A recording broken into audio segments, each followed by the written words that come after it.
সকালবেলা ঘুম থেকে উঠে চোখ মুছতে মুছতে জিমে চলে যেতে হয়। তখন আর সময় হয় না যে ক্যামেরা ধরে বলি আমি এখন কি করছি। জিম থেকে কোনো রকম এসে তখন বাজে 10টা, আর 10টার সময় আমি এসেই যেটা করি, প্রথমেই আমি আমার ভাত খেয়ে নিই। তার কারণ ঘুম থেকে উঠে যখন ভাত খেতে আসি তখন অনেকটা বেলা হয়ে যায়, প্রায় অবেলা। তাই জন্য আমি প্রতিনিয়ত 10টার সময় ভাত খেয়ে স্নান করে তবেই আমি আমার নিজের রুমে যাই, বাকি কাজগুলো করে নিই। তো আজকে ভাতে যেগুলো ছিল সেগুলো হলো ভেন্ডি আলুর তরকারি, সাথে রয়েছিল অল্প একটু চিংড়ি মাছ ভাতে আর একটু পেঁপে ভাতে। এই দিয়ে আজকে আমি আমার লাঞ্চটা করেছিলাম। এই 10টার সময় লাঞ্চ বলাটা ভুল, সবাই টিফিন করে তখন যদিও। এই যে মাকে বলেছিলাম অল্প করে একটু ফুল এনে দিতে, ঠাকুরকে পুজো দেবো। তো মা ফুলগুলো এনে এখানে রেখে দিয়েছিল।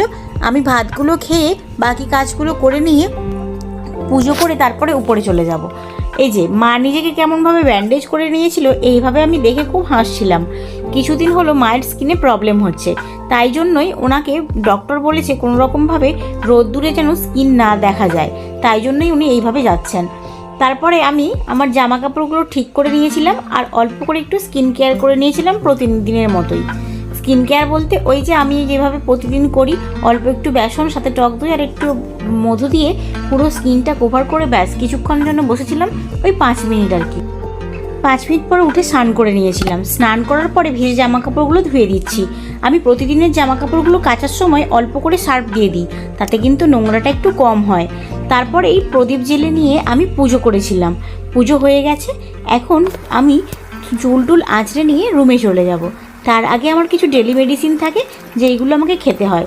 মেডিসিন খেতে এত অপছন্দ করতাম যে সুন্দর করে বক্সের মধ্যে ভরে দিয়েছে মা, যাতে আমার প্রতিদিন কোনো রকমভাবে মেডিসিন মিস না হয়। স্টেপ বাই স্টেপ সমস্ত মেডিসিন খেয়ে আমি অল্প করে ক্রিম লাগিয়ে চুলটা আঁচড়ে নিয়ে নিজের রুমে চলে যাব। আজকে পর্যন্ত এই অবধি আমি সব কিছু করেছিলাম। এইবার যেটুকু করি রুমের মধ্যে গিয়ে সেটুকু হলো এডিটিংয়ের কাজ, ভিডিও এডিট করা, কি শ্যুট করব, নেক্সট ডেতে কি পোস্ট করব, সমস্ত কিছু আগে থেকে রেডি করে নিয়ে আমি সারা দিনটা ধরে এই কাজগুলোই করি। আর এইসব করতে করতে যখন আমি প্রচণ্ড টায়ার্ড হয়ে পড়ি তখন হয়তো ঘন্টাখানেক ঘুমিয়ে নিই এইভাবেই। এইবার চলো কাজগুলো করে নিই, বাকি কাজগুলো। আজকের মতো এখানেই ব্লগটা এখানেই শেষ করছি। এইবার সমস্ত স্ক্রিপ্ট লেখার কাজগুলো করতে হবে আর এডিটিংয়েরও কাজ আছে। তাহলে চলো এই পর্যন্ত শেষ করছি আমি আমার মিনি ব্লগটা। টাটা।